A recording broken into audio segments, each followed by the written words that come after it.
Tathmini ya tume ni kwa jumla ya vifo vilivyotokana na ghasia za uchaguzi mkuu ni 518, ambao wanaume ni 490 sawa na 94.6, na wanawake ni 28 sawa na 5.4. Wingi kati ya vifo hivyo vilikuwa sio vya kawaida, yani unnatural.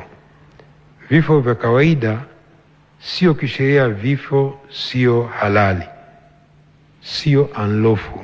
Kifo unlawful ni mahakama peke yake ndio kinakibaini, lakini kwa upimaji na sheria ya uchunguzi wa vifo inatambua vifo ambavyo sio vya kawaida, unnatural, na sheria nchi nyingi ni hivyo hivyo.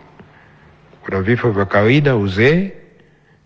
Vifo unnatural sio vya kawaida ndio vilivyobainika hivyo. Mkoa wa Dar es Salaam ulikuwa na vifo vingi zaidi, ikiwa ni zaidi ya vifo 182, kifuatia na Mwanza 90, Mbeya 80 na Arusha 53.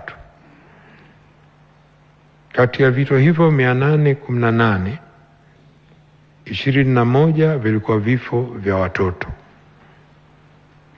Katika kundi hilo 15 walikuwa watoto wenye umri kati ya miaka 15 na 17, 4 walikuwa umri kati ya miaka 7 na 10, na 2 umri chini ya miaka 5.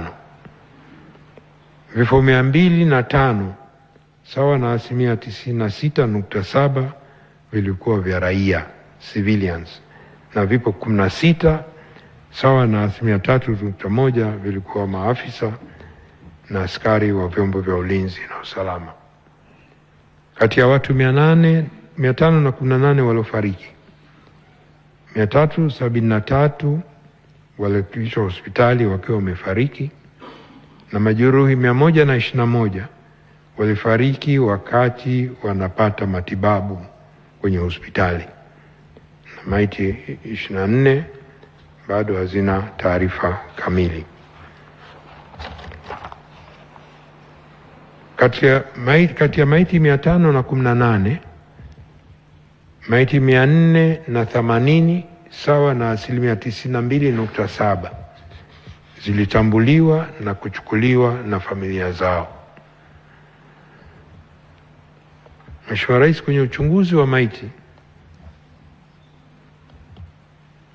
postmortem chini ya sheria ya uchunguzi wa vifo wenye mashaka ulifanyika katika hospitali mbalimbali za rufaa Dar es Salaam na huko mikoani. Uchunguzi huo zilifanyika dhidi ya maiti 260.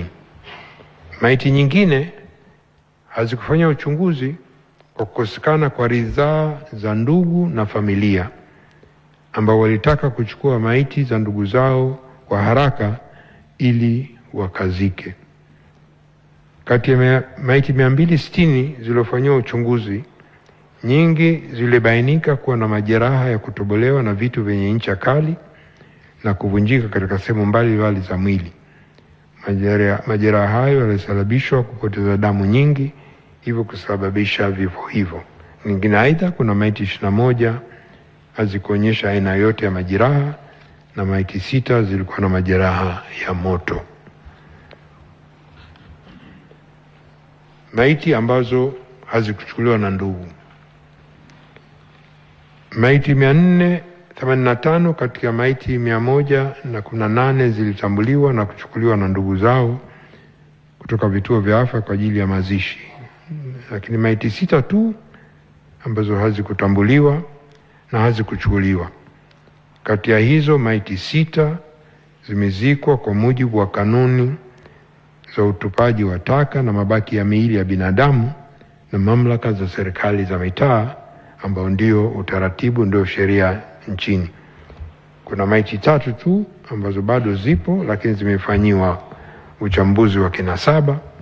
Hizo ziko bado mkoa wa Dar es Salaam, bado mpaka leo ziko hospitali ya Muhimbili. Uchunguzi wa vinasaba pia ulifanyika kwa maiti 274 kwa lengo la kuchukua taarifa za kutambua maiti kwa usahihi. Taarifa hizi za kiuchunguzi zitasaidia sana kutambua ndugu na marehemu kwa ushahidi pale ambapo utahitajika.